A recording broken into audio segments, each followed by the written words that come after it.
Hello friends, I am Trambak Nayak. Welcome back to our channel বিনিয়োগ। আজকে আমরা কিছু কোটেশন নিয়ে আলোচনা করব। রোজ রোজ একই মার্কেটে বারবার ডিসকাশন করে এখন তো কোনো লাভ নেই। তো আজকে মার্কেট প্রথমে পজিটিভ খুললো, আবার নেগেটিভ হয়ে গেল। কিছু কিছু স্টক প্রায় 8-10% বেড়েছিল। আমার পোর্টফোলিও দু একটা স্টক দেখলাম প্রায় 8-10% সকালবেলায় বেড়েছে। এবার যখন মার্কেট শেষ হলো তখন দেখি গিয়ে একদম আবার ডাউন তো হয়নি, মানে 0.5% কি 1%-এর কাছাকাছি এলো। তো মানে বোঝা গেল যে ওপরে গিয়ে প্রফিট বুকিং করে নেওয়া হচ্ছে। তো এরকম ভোলাটিলিটি মার্কেটে এখন থাকবে, যেহেতু একটা ওয়ার চলছে, মানে সেমি ওয়ার টাইপের খণ্ডযুদ্ধ বা ওয়ারও বলা যেতে পারে। এবং ওয়ারে ইনভলভ আছে কোন সব কান্ট্রি, যাদের হাতে ক্রুড অয়েল আছে। তো এখানে কেউ লং টার্মে আর কি যারা ট্রেডার, তারা ওভারনাইট পোর্টফোলিও রাখতেই ভয় করছে। তো সেখানে প্রফিট এলেই প্রফিট বুক করে নিচ্ছে। তো আমার স্টাইল অতটা শর্ট টার্ম ওরিয়েন্টেড নয়। যারা এক্সট্রিম শর্ট টার্ম ট্রেডার তাদের ক্ষেত্রে এরকম প্রফিট মানে বুক করতে পারে। মানে অপারেটর যারা আছে তারা কীভাবে কোন স্ট্র্যাটেজিতে করছে সেটা মানে বোঝা খুব মুশকিল। তো আমাদের যেসব নিজস্ব স্ট্র্যাটেজি আছে সেই স্ট্র্যাটেজিতেই স্টিক করে থাকতে হবে। আর এরকম মার্কেটের একদিন প্লাস হচ্ছে মাইনাস হচ্ছে, এরকম মার্কেটকে অ্যাভয়েড করাই ভালো। তো আজকে যে কিছু মানে কোটেশন নিয়ে আলোচনা করব, সেই কোটেশনগুলো কিন্তু আমাদের জীবনে খুব কাজে লাগবে, সেটা আপনাদের জীবনেও খুব কাজে লাগবে। সেই জন্যই আমার আজকে এই আলোচনা। যেমন রাকেশ ঝুনঝুনওয়ালাজির একটা দুর্ধর্ষ কোটেশন আছে। সেই কোটেশনটা উনি বলেছিলেন যে আফটার 30s যে একটা মানুষের পরিচয়, যে হয় সে রিচ কিংবা পুয়ার, সে হ্যান্ডসাম না আগলি সেটা ম্যাটার করে না। তো কোটেশনটা এক্স্যাক্টলি ছিল এরকম যে there are no handsome or ugly men after 30s, it is either you are rich or poor. মানে 30-এর পরে আপনি সুপুরুষ না কুৎসিত কোনো ম্যাটার করবে না, আপনি রিচ না পুয়ার সেটা ম্যাটার করবে। তো এখানে রিচ বলতে রাকেশ ঝুনঝুনওয়ালাজি অনেক কিছুই বোঝাতে চেয়েছেন। রিচ মানে শুধুমাত্র পয়সা নয়, রিচ মানে হচ্ছে টোটাল কনফিডেন্স। এখানে নিজের সিদ্ধান্ত নেওয়ার ক্ষমতা, আত্মবিশ্বাস এবং সমাজে সম্মান, এই চারটে জিনিসের ওপরে উনি জোর দিতে চেয়েছেন। তো জেনারেলি কি হয়, যখন আমরা ছোট ছিলাম তখন আমাদের লুকস কেমন, আমাদের মানে শরীর কেমন, আমরা কেমন লাইফস্টাইলে আছি, এইরকম দেখাবার জন্য, লোককে ইমপ্রেস করার জন্য। তো আমরা যখন 30-এর নিচে ছিলাম, যখন কলেজে পড়তাম বা তার থেকেও ছোট ছিলাম, তখন মেন প্রবণতা ছিল যে সব থেকে হ্যান্ডসাম, দেখতে ভালো বা সুপুরুষ, মানে সুগঠিত চেহারা, হয়তো লাইফস্টাইল হাই, তাদেরই আর কি ইমপ্রেস করার জায়গা আছে। মানে অন্যরাও তাদের দেখে ইমপ্রেস হতো, ইভেন ইফ গার্লসরাও তাদের দেখে ইমপ্রেস হয়। কিন্তু আফটার 30, 35, 40-র পরে কিন্তু রিয়েলিটি চেঞ্জ হয়ে যায়। তখন কিন্তু একজন মানুষ আগলি না হ্যান্ডসাম সেটা নির্ভর করে না।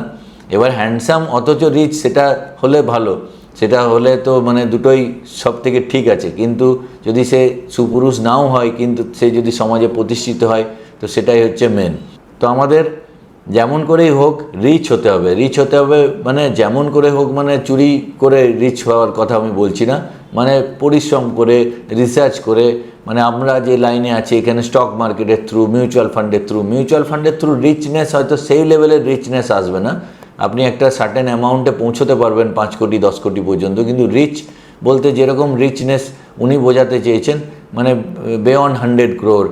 তো সেই জায়গায় যেতে গেলে কিন্তু স্টক মার্কেটের ইনভেস্টমেন্ট বা স্টক মার্কেটের লং টার্ম ট্রেডিং দরকার। তো লং টার্ম ট্রেডিং সম্পর্কে যদি আপনাদের বলি, যে অনেকে বলেন যে ইনভেস্টমেন্ট আর লং টার্ম ট্রেডিংয়ের মধ্যে তফাৎ কী। ইনভেস্টমেন্ট, ওয়ারেন বাফের ধারণা অনুযায়ী, মানে ওয়ারেন বাফের কনসেপ্ট হচ্ছে ইনভেস্টমেন্ট এমন জিনিস যে আমি যেটা কিনবো সেটা আর কোনো দিন বেচবো না, সেটা হচ্ছে অ্যাকচুয়ালি ইনভেস্টমেন্ট। যেমন আমার পৈতৃক বাড়ি, তো আমার দাদুর ছিল, তারপরে বাবার, তারপরে আমার, এবার আমার অবর্তমানে আমার ছেলে, তার ছেলে, এরকমভাবে চলতে থাকে। তো এটা হচ্ছে মানে সে কোনো শেয়ারে আপনি ইনভেস্টমেন্ট করছেন, তো সেটা সেই রকমই হওয়া উচিত যে আপনি কোনো দিন হয়তো আর বেচবেনই না। তো এটা ইনভেস্টমেন্ট। আর ট্রেডিং মানে লং টার্ম ট্রেডিং, মানে আপনি আজকে কিনে 3 বছরের মধ্যে যদি বিক্রি করেন, সেটাও লং টার্ম ট্রেডিংয়ের মধ্যে পড়ে। তো অনেকে ট্রেডিং বলতে, আমি যখন বলি ট্রেড করি, তো ট্রেড করতে লোকে ভাবে সবসময় যে ইন্ট্রাডে করছি। তো ইন্ট্রাডে তো ফাটকাবাজির সমানে চলে গেল। ইন্ট্রাডে একবারেই আমি এনকারেজ করি না। এখানে সুইং ট্রেডের কথা বলছি। এমন ট্রেডিং হয় যেখানে 7 দিন 15 দিনেও টাকা আসতে পারে, কোনোটা 30 দিন লাগতে পারে, কোনোটা 90 দিন লাগতে পারে, কোনোটা 1 বছর লাগতে পারে, কোনোটা 1.5 বছর লাগতে পারে, কোনোটা 3 বছরও লাগতে পারে। জেনারেলি 3 বছরের ট্রেডিং পর্যন্তকে ট্রেডিং বলা হয়। এবং যত বড় ইনভেস্টার বা ট্রেডার বড় পয়সা বানিয়েছে, আমরা যাদের ফলো করি, লাইক রাকেশ ঝুনঝুনওয়ালা, রাধাকৃষ্ণন দামানি, লাইক বিজয় কেডিয়া, আশিস কাঞ্চলিয়া, মধুসূদন খেলা, তো এরা সবাই যারা বড় বড় হয়েছে তারা কিন্তু লং টার্ম ট্রেড করে হয়েছে। লং টার্ম ট্রেড মানে তাদের স্ট্র্যাটেজিটা মেনলি হয় 3 times in 3 years, মানে 3 বছরে 3 গুণ। তো তারা ইনভেস্টমেন্ট করেই ছটপট করে না যে কালকে রিটার্ন আসছে না কেন, কালকেই রিটার্ন আসছে না কেন। আমি আগের ভিডিওতেই বলেছি যে স্টক মার্কেটে যদি আপনার সাকসেস পেতে চান আপনি, তাহলে 25% নেগেটিভ পোর্টফোলিও দেখার কিন্তু আপনার গার্ডস থাকতে হবে, না হলে মিউচুয়াল ফান্ডই বেস্ট। মিউচুয়াল ফান্ডে অনেক এসব ঝঞ্ঝাট নেই। মিউচুয়াল ফান্ডে আপনি পিসফুল লাইফ লিড করতে পারবেন এবং মিউচুয়াল ফান্ডেও বড় টাকা তৈরি হবে। বড় টাকা মানে 5-10 কোটি, 15 কোটি, 20 কোটি টাকা পর্যন্ত আরামসে তৈরি হবে। আরও বড় টাকা তৈরি করতে গেলে আরও বড় অ্যামাউন্ট দিতে হবে। কিন্তু স্টক মার্কেটে আরও বড় অ্যামাউন্ট তৈরি হয়, কিন্তু স্টক মার্কেটে 98 বা 99% পিপল কিন্তু ব্যর্থ হয়, সেটাও মাথায় রাখতে হবে। তো পার্সেন্টেজ হচ্ছে সাকসেসের পার্সেন্টেজ কিন্তু খুবই কম। মানে আমি যদি একটা উদাহরণ দিই, ধরুন আপনার বাড়িতে কেউ অসুস্থ আছে, স্টক মার্কেট আর মিউচুয়াল ফান্ডের কী ডিফারেন্স আমি যদি একটা উদাহরণের মাধ্যমে আপনাকে বোঝাবার চেষ্টা করছি। তো আপনার বাড়িতে কেউ অসুস্থ আছে, তো আপনার হসপিটাল দূরে আছে 15 কিলোমিটার, তো আপনার গাড়িতে সেদিন তেল খুব কম আছে, আপনি শিওর নন কি 15 কিলোমিটার পর্যন্ত আপনার হসপিটালে পৌঁছতে পারবেন। তো একটা রাস্তা দিয়ে গেলে 15 কিলোমিটার লাগে আধ ঘন্টা, আর একটা রাস্তা দিয়ে গেলে 15 কিলোমিটারটা একটু ঘুরপথ হয়, এটা 20 কিলোমিটার হয়, কিন্তু সেটাতে 45 মিনিট বা 50 মিনিট টাইম লাগে। কিন্তু সেখানে পেট্রোল পাম্প আছে দুটো, এবং সেই পেট্রোল পাম্পগুলো খোলা থাকে রাত্রিবেলায়। আর এই রাস্তাটাতে শর্ট হলেও কিন্তু কোনো পেট্রোল পাম্প নেই। আপনার গাড়িতে যতটা পেট্রোল আছে আপনি শিওর নয় যে ওই 15 কিলোমিটার রাস্তা আপনি ঠিকঠাক পৌঁছতে পারবেন, মানে পেট্রোল ফোরাবে না। তো মিউচুয়াল ফান্ড হলো সেই রাস্তা যেখানে 45 মিনিটের রাস্তা, 15 কিলোমিটারটা হয়তো 20 কিলোমিটার লাগছে, কিন্তু দুটো পেট্রোল পাম্প রাত্রিবেলাতেও খোলা থাকে। আর স্টক মার্কেটের রাস্তাটা হচ্ছে সোজাসুজি রাস্তাটা। তো এবার মানে ডিসিশনটা আপনার ক্যাপাবিলিটি অনুযায়ী নিতে হবে। আপনি কতটা জানেন এবং আপনার কতটা নলেজ, কতটা কনভিকশন, আপনার রিস্ক অ্যাপেটাইট ক্ষমতা, আপনার ফ্যামিলি ব্যাকগ্রাউন্ড কি, তার উপরে নির্ভর করে স্টক মার্কেটে ট্রেডিং বা ইনভেস্টমেন্ট করতে হবে। দেখুন এখানে আরেকটা কোটেশন খুব সুন্দর আমার লাগছে, সেই জন্য আপনাদের সঙ্গে শেয়ার করছি। দেখুন, when fisherman can not go to sea they repair nets, মানে যখন ঝড় উঠেছে, স্টর্ম চলছে, তখন যারা ফিশারম্যান হয় তারা কিন্তু মানে সমুদ্রে মাছ ধরতে যায় না, তারা তখন কি করে, রিপেয়ার করে নেট। তো এখানে লিখছেন যে when the sea is too rough to sail, the smart ones don't wait, they get to work, they mend their nets, sharpen their tools and prepare for the moment the storm breaks, because even in stillness there is no progress. It is about sitting idle, it is about building what next. আপনার মনে হতে পারে যে কোনো progress হচ্ছে না, যে একই জায়গায় মার্কেট দাঁড়িয়ে আছে, কিন্তু এই টাফ মার্কেটে যখন কোনো কারোরই পোর্টফোলিও সেইভাবে রিটার্ন দিচ্ছে না, সবাই নেগেটিভে আছে, সেই সময় কিন্তু আমাদের সার্ভ করার সময়, মানে স্কিল সার্ভ করার সময়। এই সময় কোনো মেন্টরের কাছ থেকে আপনি যদি স্টক মার্কেটের মানে যদি স্ট্র্যাটেজি শিখতে পারেন, নিজে পড়াশুনো করে আরও সলিড হতে পারেন, যখন মার্কেটে ফেভারেবল কন্ডিশন আসবে, যখন এই সব ঝড় থেমে যাবে, তখন কিন্তু আপনি একজন ইনভেস্টার বা স্কিলফুল ইনভেস্টারে বা স্কিলফুল ট্রেডারে পরিণত হবেন। তো প্রসঙ্গত বলে রাখি, আমি কিছু স্টক মার্কেটের কোর্স করাই, আপনারা প্রয়োজনে আমার সঙ্গেও যোগাযোগ করতে পারেন, এবং আপনি যে কোনো মেন্টরের কাছে যোগাযোগ করতে পারেন। যে মেন্টরকে অবশ্যই টেস্ট করে নেবেন যে তার নিজের লাইফে সে স্টক মার্কেট থেকে কত কামিয়েছে। কেননা আমার যখন স্টুডেন্টদের আমি ক্লাস করাই, আমি ফার্স্ট সেশনেই আমি দেখাই আমার নিজস্ব ট্রেড, লাগাতার 5-6 বছর ধরে আমি স্টক মার্কেটে কী ট্রেড করেছি, এবং আমার ক্যাপিটাল গেইন স্টেটমেন্ট প্রত্যেক ইয়ারের আমি দেখিয়ে তবে আমি ক্লাস শুরু করি। তো এটাই বলার বক্তব্য যে যখন টাফ সিচুয়েশন, তখন চুপচাপ বসে না থেকে, হতাশ না হয়ে আপনার স্কিলকে শার্প করুন এবং পড়াশুনো করুন, আরও স্টাডি করুন, স্টক মার্কেটে মনোযোগ লাগান। নিশ্চয়ই এমন দিন আসবে সেই সময় আপনি কিন্তু এর এক্সট্রা বেনিফিট বা ডিভিডেন্ড পাবেন। আর একটা কোটেশন নিয়ে আলোচনা করি, এটাও গ্রেট রাকেশ ঝুনঝুনওয়ালাজির। তো উনি বলছেন, to enjoy 10 bagger to enjoy a 10 bagger মানে 10 গুণ শেয়ার খোঁজার ক্ষেত্রে you need to have stomach to hold the stock while it halves, মানে আপনার স্টমাক সেরকম চাই যে যখন স্টকটা হাফ হয়ে যাবে সেই স্টমাক আপনার চাই, মানে সেই সহ্য ক্ষমতা চাই যে হাফ প্রাইসে দেখার। আর বলছে পেশেন্স ওয়াইল ইট ডবলস, ধৈর্য চাই যখন এটা ডবল হবে। কনভিকশন ওয়াইল ইট ডবলস এগেন, আরও কনভিকশন চাই যখন এটা আরও ডবল হবে। Energy when it doubles again, energy চাই এটা যখন আরও ডবল হবে। আর কারেজ ওয়াইল ইট ডবলস এগেন, এবং কারেজ চাই যখন আরও ডবল আর একবার ডবল হবে।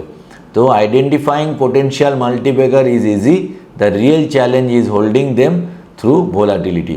যে আইডেন্টিফাই করা মাল্টিব্যাগার, সবাই বলতে পারে যে এই স্টকটা আগামী দিনে খুব ভালো হবে, মানে এখান থেকে অনেক বড় মাল্টিব্যাগার হবে। মাল্টিব্যাগার মানে 5 fold return, 10 fold return, 20 fold return, কিন্তু তাকে প্রাইসের সঙ্গে ধৈর্য ধরে রাখা, মানে আপনাকে মানে কড়াইয়ে যেমন মাছ ভাজে না সেরকম করে ভাজবে প্রাইস। সেটাই বলছেন যে 100 টাকাটা যখন 50 টাকা হবে তা আপনার স্টমাকের হোল্ড চাই, আবার যখন 50 টাকা বা 100 টাকা ঘুরে 200 টাকা হবে তখনও আপনার সেই মানে কনভিকশন চাই বা পেশেন্স চাই। তো আমি একটা জাস্ট এক্সেল শিটে দেখাচ্ছি আপনাদের যে উনি যে কথাটা বলেছেন সেটা কীরকমভাবে খাটে। দেখুন স্টক প্রাইস 100 আছে, 50 হয়ে গেল, তাহলে আপনার স্টমাক টু হোল্ড চাই, মানে আপনার স্টমাকের সেই ক্ষমতা চাই যে ধৈর্য মানে এই লসটা নেওয়ার, মানে নোশনাল লসটা নেওয়ার। 200 টাকা হলে পেশেন্স চাই, 400 টাকা হলে কনভিকশন চাই, মানে 200 থেকে 400 যাচ্ছে কনভিকশন চাই, 400 থেকে 800 যাচ্ছে এনার্জি চাই, 800 থেকে 1600 যাচ্ছে কারেজ চাই। তো 100 টাকার স্টক আপনার 1600 টাকা হয়ে যাচ্ছে, তো প্রায় 16 টাইমস হচ্ছে। তো এখানে এই গুণগুলো কিন্তু চাই। তো এইবার কি হয়, এটা এত সহজ নয় যে 100 টাকাটা 200 টাকা হলো, 200 টাকাটা কমে কিন্তু যখন 150 টাকা হবে, এবার এই 150 টাকা বেড়ে আবার আমি আপনাকে বাস্তব উদাহরণ দিচ্ছি 170 টাকা হবে, এই 170 টাকা কমে আবার 130 টাকা হবে, তখন কিন্তু আপনাকে কিন্তু পেশেন্স চাই যে 200 টাকা যাওয়ার পেশেন্স চাই, কেন এই 130 টাকাটা আবার 115 টাকাও হতে পারে। তার মানে আপনি হোল্ড করেছিলেন 100 টাকায়, 50 টাকা পর্যন্ত আপনার স্টমাক টু হোল্ড ছিল, 150 টাকা হয়েছে, 170 টাকা হয়েছে, আপনি ভাবছেন এবার ডবল হবে, আবার ঘুরে 115 টাকা। আপনি কি দেখছেন যে 100 টাকায় কিনে 2 বছর পরে 115 টাকা। তো এখানে পেশেন্স চাই। আবার সেমভাবে 200 টাকাটাও আপনি পেরোলেন, 200 টাকার পরে 400 টাকা হলো, কনভিকশন এলো, 400 টাকার স্টক আবার কিন্তু 250 টাকাও আসতে পারে, আবার বেড়ে 300 টাকা হতে পারে, আবার কমে 215 টাকাও হতে পারে। তো এখানে কিন্তু কনভিকশন চাই যে 400 টাকায় যাওয়ার জন্য।